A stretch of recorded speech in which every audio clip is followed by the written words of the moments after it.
Friends ಎಲ್ಲ ಹೇಗಿದ್ದೀರಾ?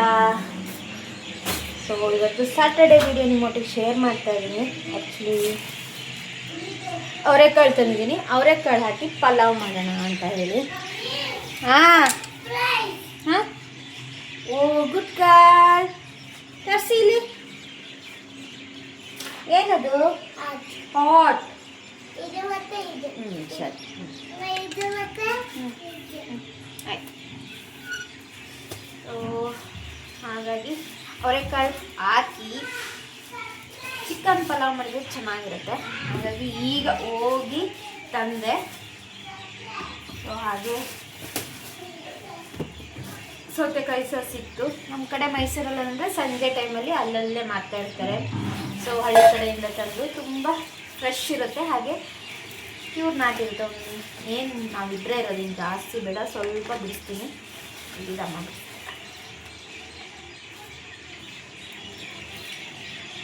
So ನಾನು ಅಂದ್ಕೊಂಡಿದ್ದು ಚಿಕನ್ ಪಲಾವ್ ಮಾಡಿ ಅವರೆಕಾಯಿ ಗೊಜ್ಜು ಮಾಡೋಣ ಅಂದ್ಕೊಂಡೆ. ಅಂದರೆ ಚಿಕನ್ ಹಾಕಿ ಬೇಡ, ನೋಡೋಣ ಒಂದ್ಸಲ ಡಿಫ್ರೆಂಟಾಗಿ ಅವರೆಕಾಳು ಹಾಕಿ ಪಲಾವ್ ಮಾಡೋಣ.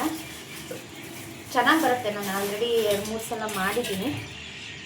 ಅಷ್ಟನ್ನು ಬಿಡಿಸೋಣ, ಒಂದ್ಸಲ ಬಿಡಿಸ್ಬಿಟ್ಟು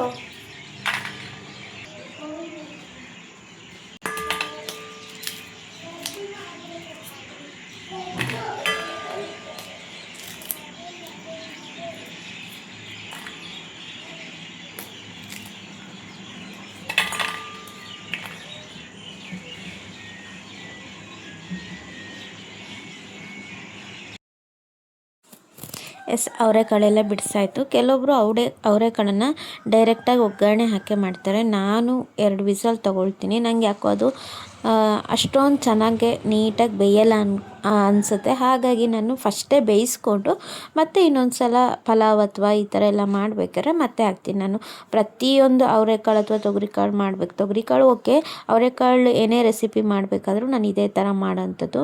ಕೆಲವೊಬ್ಬರು ಪಲಾವ್ ಒಟ್ಟಿಗೆ ಹಾಕಿದರೆ ಬೇಯುತ್ತಲ್ಲ ಅಂತ ಹೇಳ್ತಾರೆ. ನನಗೆ ಯಾಕೋ ಅದು ಒಗ್ಗರು ಅನಿಸುತ್ತೆ, ಹಾಗಾಗಿ ಹೀಗೆ ಮಾಡ್ತೀನಿ. ಒಂದು ಸಿಂಪಲಾಗಿ ಪಲಾವ್ಗೊಂದು ಮಸಾಲ ಸ್ಪೈಸಸ್ ಎಲ್ಲ ಹಾಕ್ಕೊಂಡು ಕೊತ್ತಂಬರಿ ಸೊಪ್ಪು, ಪುದೀನ ಸೊಪ್ಪು, ಒಂದೇ ಒಂದು ಮೆಣಸು ಹಾಕ್ಕೊಳ್ತಿದ್ದೀನಿ. ಯಾಕಂದರೆ ಖಾರ ಇದ್ದರೆ ಚೆನ್ನಾಗಿರುತ್ತೆ. ನನ್ನ ಮಗಳು ಖಾರ ಅಷ್ಟೊಂದು ತಿನ್ನಲ್ಲ, ಹಾಗಾಗಿ ಶುಂಠಿ ಬೆಳ್ಳುಳ್ಳಿ ಇಷ್ಟನ್ನು ಹಾಕ್ಕೊಂಡು ಗ್ರೈಂಡ್ ಮಾಡ್ಕೊಳ್ತೀನಿ. ಸೊ ಮೊಸರು ಹಾಕ್ಕೊಳ್ಬೇಕಾದ್ರೆ ಗ್ರೈಂಡ್ ಮಾಡ್ಕೊಬೋದು, ಇಲ್ಲಾಂದರೆ ಹಾಗೆ ಗ್ರೈಂಡ್ ಮಾಡ್ಕೊಬೋದು. ತಕ್ಕೋಬೇಕಾದ್ರೆ ಮೊಸರು ಹಾಕಿ ಒಂದು ಗ್ರೈಂಡ್ ಮಾಡ್ಕೊಂಡ್ರೆ ಆಯಿತು. ಸೊ ಇಷ್ಟು ರೆಡಿ ಮಾಡ್ಕೊಂಡ್ಮೇಲೆ ಇನ್ನು ಈರುಳ್ಳಿ ಟೊಮೊಟೊನ ಕಟ್ ಮಾಡ್ಕೊಳ್ತಾ ಇದ್ದೀನಿ. ಸೊ ಜಾಸ್ತಿ ಏನು ಪದಾರ್ಥಗಳೇನಿಲ್ಲ ಇದಕ್ಕೆ. ಈರುಳ್ಳಿನೂ ಅಷ್ಟೇ, ನೀವು 1-2 ಈರುಳ್ಳಿ ತೊಗೊಂಡ್ರೆ ಆಯಿತು. ಈರುಳ್ಳಿನ ಕಟ್ ಮಾಡ್ಕೊಳ್ತೇನೆ, ಈರುಳ್ಳಿ ಮತ್ತು ಟೊಮೊಟೊ. ಹಾಗೆ ಸೌತೆಕಾಯಿ ಬರುವಾಗ ನನಗೆ ಸೌತೆಕಾಯಿ ಅಂದರೆ ಮನೇಲಿ ಇದ್ದರೆ ತಿಂತಾನೇ ಇರ್ತೀನಿ. ಸೊ ಹಾಗೆ ನಾಟಿ ಸೌತೆಕಾಯಿ ಸಿಕ್ಕಿತ್ತು, ಹಾಗಾಗಿ ಅದನ್ನು ತೊಗೊಂಬಂದೆ. ಇನ್ನು ಇವತ್ತು ಬಿಗ್ ಬಾಸ್ ವಿಷಯ ಹೇಳಬೇಕು ಅಂದರೆ, ಬಿಗ್ ಬಾಸಲ್ಲಿ ಸೀಕ್ರೆಟ್ ರೂಮ್ ಟಾಸ್ಕ್ ನಡೀತಾ ಇದೆ. ಆ್ಯಕ್ಚುಲಿ ಸೀಕ್ರೆಟ್ ರೂಮಿಗೆ ಹೋಗೋರು ಯಾರು ಅಂದರೆ ಧ್ರುವಂತ್ ಮತ್ತು ರಕ್ಷಿತಾ ಇಬ್ಬರು ಡೆಟ್ ಅಪೋಸಿಟ್ಟು. ಏನಂದರೆ ಹೊಯ್ದಕ್ಕಿ ಬೇಯಲ್ಲ ಅಂತಲೇ ಹೇಳ್ತಾರಲ್ಲ, ಆ ಥರ ಇವರಿಬ್ಬರನ್ನ ಸೀಕ್ರೆಟ್ ರೂಮಲ್ಲಿ ಇಟ್ಬಿಟ್ಟು ಅದು ಇನ್ನೇನು ಅವತಾರ ಮಾಡ್ತಾರೋ ಗೊತ್ತಿಲ್ಲ ನನಗಂತೂ. ಆದರೂ ನನ್ನ ಪ್ರಕಾರ ಇವರಿಬ್ಬರನ್ನ ಇಟ್ಟಾಗ ಬಾಂಡಿಂಗ್ ಚೆನ್ನಾಗಿರುತ್ತೆ. ಫಸ್ಟ್ ಬಾಂಡಿಂಗ್ ಇತ್ತಲ್ಲ, ಅದೇ ಬಾಂಡಿಂಗ್ ರಿಪೀಟ್ ಬರ್ಬೋದು, ಇಲ್ಲಾಂದರೆ ಇನ್ನೂ ಜಾಸ್ತಿ ಬರೋದು. ಧ್ರುವಂತ್ ಸ್ವಲ್ಪ ಇರಿಟೇಷನ್ ಮಾಡ್ಕೊಂಡು ಮನೆಗೆ ಹೋಗ್ತೀನಿ ಅಂತಿದ್ರು. ಅಪ್ಪನ ವಾಯ್ಸ್ ಕೇಳಿದ ಮೇಲೆ ಸೆಟಲ್ ಆಗಿದ್ದಾರೆ. ಬಟ್ ಇದರಿಂದ ಏನಾಗುತ್ತೆ ನೋಡಬೇಕು. ನೆಕ್ಸ್ಟ್ ವೀಕು ಕನ್ಫರ್ಮ್ ಆಗಿ ರಜತ್ ಮತ್ತು ಚೈತ್ರ ಮನೆಯಿಂದ ಆಚೆ ಬರ್ತಾರೆ. ಯಾಕಂದರೆ ಇವರು ಬಿಗ್ ಬಾಸ್ ಜಸ್ಟ್ ಹೋಗಿರೋದಷ್ಟೇ, ವೈಟ್ ಕಾರ್ಡ್ ಎಂಟ್ರಿ ಅಲ್ಲ, ಆದರೂ ಟಾಸ್ಕ್ ಅಂತ ಹೇಳಿ ಮಾಡ್ತಾಯಿದ್ದಾರೆ. ಸೊ ಇವರಿಬ್ಬರು ಸೀಕ್ರೆಟ್ ರೂಮಿಂದ ಒಳಗೆ ಬರ್ತಾರೆ, ಅವ್ರು ಸೀಕ್ರೆಟ್ ರೂಮಿಂದ ಹೊರಗೆ ಬರ್ತಾರೆ. ಇನ್ನು ನಿನ್ನೆ ಶನಿವಾರದ ಎಪಿಸೋಡ್ ನೋಡಿದ್ರೆ ಅಶ್ವಿನಿ ಅವ್ರ ಬಗ್ಗೆ ತುಂಬ ಪಾಪ ಅನ್ನಿಸ್ತು. ಸೊ ಎಷ್ಟೆಲ್ಲ ಇದ್ದರು, ಸೈಲೆಂಟ್ ಆಗಿದ್ದರು, ಸೊ ಬೇಡ ಅಂತ. ಆದರೂ ಹೋಗಿ ಅವ್ರನ್ನೇ ಟಾರ್ಗೆಟ್ ಮಾಡ್ತಾಯಿದ್ರು ರಜತ್ ಅವರು. ನಂಗೆ ಚೈತ್ರನ ಬಗ್ಗೆ ಹೇಳಲ್ಲ, ರಜತ್ ಅವರು ಹೋಗಿ ಟಾರ್ಗೆಟ್ ಮಾಡ್ತಾಯಿದ್ರು. ಸೊ ಗಿಲ್ಲಿಗೆ ಹೊರಗಡೆ ಒಳ್ಳೆ ರೆಸ್ಪಾನ್ಸ್ ಇದೆ ಅಂತ ಹೇಳಿ ಅವ್ರ ಜೊತೆ ಹೊಂದ್ಕೊಳ್ಳಿಕ್ಕೆ ನೋಡಿದರು. ಗಿಲ್ಲಿ ಎಲ್ಲೇನು ಇಡಬೇಕು ಅಲ್ಲೇ ಇಡ್ತಾರೆ. ಸೊ ಗೊತ್ತಿರುತ್ತೆ ಮೈಂಡ್ ಗೇಮ್ ಚೆನ್ನಾಗಿ ಆಡ್ತಾ ಇದ್ದಾರೆ. ನಿನ್ನೆ ಎಪಿಸೋಡಲ್ಲಿ ರಜತ್ ಅವರಿಗೆ ಸರಿಯಾಗಿ ಬುದ್ಧಿ ಹೇಳಿದರು. ಧ್ರುವಂತ್ ಅವರು ಅಷ್ಟೇ, ಧ್ರುವಂತನ್ನ ಸ್ವಲ್ಪ ಟಾರ್ಗೆಟ್ ಮಾಡಿದರು, ಧ್ರುವಂತ್ಗಿಂತ ಜಾಸ್ತಿ ಟಾರ್ಗೆಟ್ ಮಾಡಿದರು ರಜತನ್ನು. ರಜತು ಅಶ್ವಿನಿ ಅವ್ರನ್ನ ಅವ್ರು ನಿನ್ನೆ ಹೇಳುವಾಗಲೇ, ಇಲ್ಲಾಂದರೆ ಅವರು ಇಷ್ಟು ಎಪಿಸೋಡಲ್ಲಿ ಕಣ್ಣಂಚಲ್ಲಿ ನೀರು ಮಾಡಿಕೊಂಡು ಅಥವಾ ಹೇಳ್ಬೇಕಾದ್ರೆ ಖಡಕ್ಕಾಗಿ ಹೇಳೋರು. ಆದರೆ ನಿನ್ನೆ ಅವ್ರಿಗೆ ಎಷ್ಟು ನೋವಿತ್ತಂದರೆ ಅವ್ರ ಕಣ್ಣಲ್ಲೇ ಗೊತ್ತಾಗೋದು. ಅದೇ ಮತ್ತು ಚೈತ್ರ ಅವ್ರು ಹೇಳಿದರು, ನನ್ನ ಪರವಾಗಿ 5 ಜನ ನಿಲ್ತಾರೆ, ಇವ್ರ ಪರವಾಗಿ ಒಬ್ಬರು ನಿಲ್ಲಲ್ಲ ಅಂತ. ಅದೇ ಇನ್ನೊಂದರಲ್ಲಿ ಏನೋ ಒಂದು ಕೈ ಎತ್ತಾಗ ಒಬ್ಬರು ಕೈ ಎತ್ತಲ್ಲ ಚೈತ್ರಂಗೆ. ಅಲ್ಲೇ ಆನ್ಸರ್ ಸಿಕ್ತು ಅನಿಸುತ್ತೆ. ಯಾಕಂದರೆ ಈ ಸೀಸನವ್ರನ್ನ ಬಿಟ್ಕೊಡಲ್ಲ, ಅದು ಪ್ರತಿ ಸೀಸನಲ್ಲೂ ಇರುತ್ತೆ.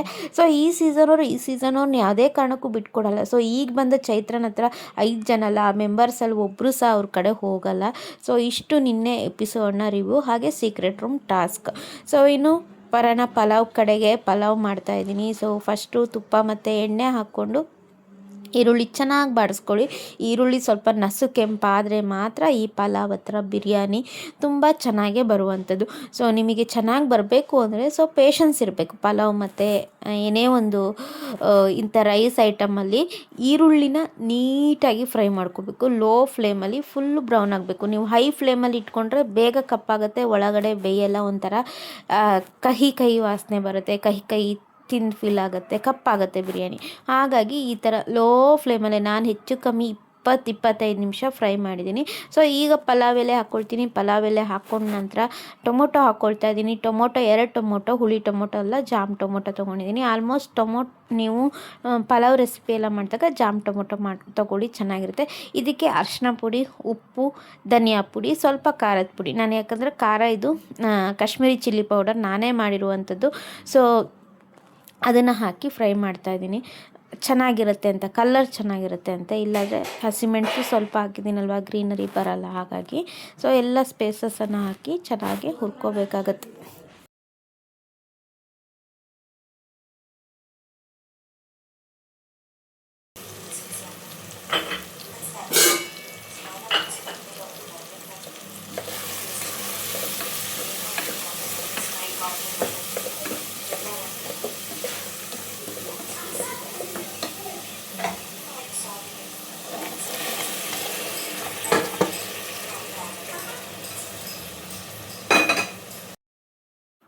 ಸ್ಪೈಸಸ್ ಎಲ್ಲ ಹಾಕಿ ಫ್ರೈ ಆದಮೇಲೆ ಅದಕ್ಕೆ ಅವರೆಕಾಳು, ಬೇಯಿಸ್ಕೊಂಡಿರುವಂಥ ಅವರೆಕಾಳು ಹಾಗೆ ಚಿಕನ್ ಹಾಕ್ಕೊಂಡು ಚೆನ್ನಾಗಿ ಫ್ರೈ ಮಾಡ್ಕೋಬೇಕಾಗತ್ತೆ ಸ್ವಲ್ಪ ಹೊತ್ತು.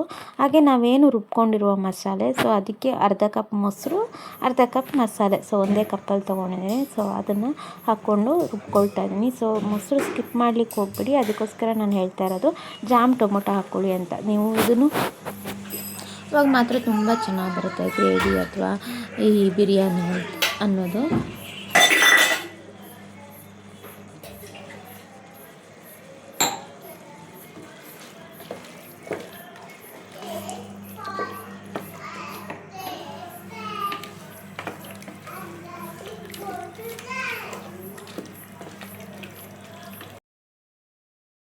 ಫೈನಲಿ ಮಸಾಲೆ ಎಲ್ಲ ಹಾಕಿಬಿಟ್ಟು ಸ್ವಲ್ಪ ಈ ಥರ ಬೇಯಲಿಕ್ಕೆ ಬಿಡಬೇಕು.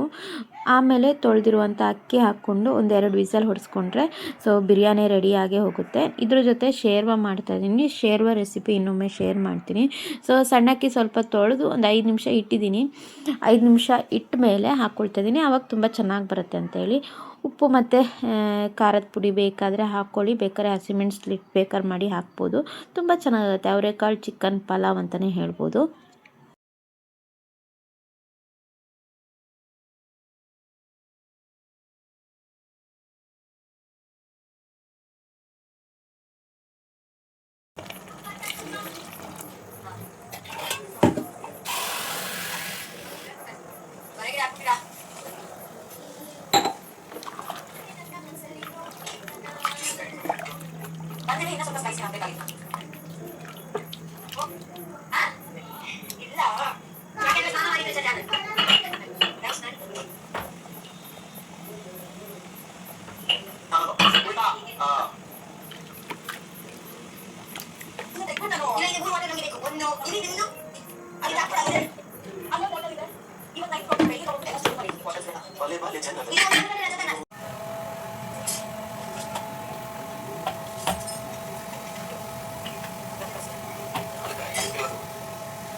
ಆಗಿಲ್ಲಪ್ಪ ಈಗ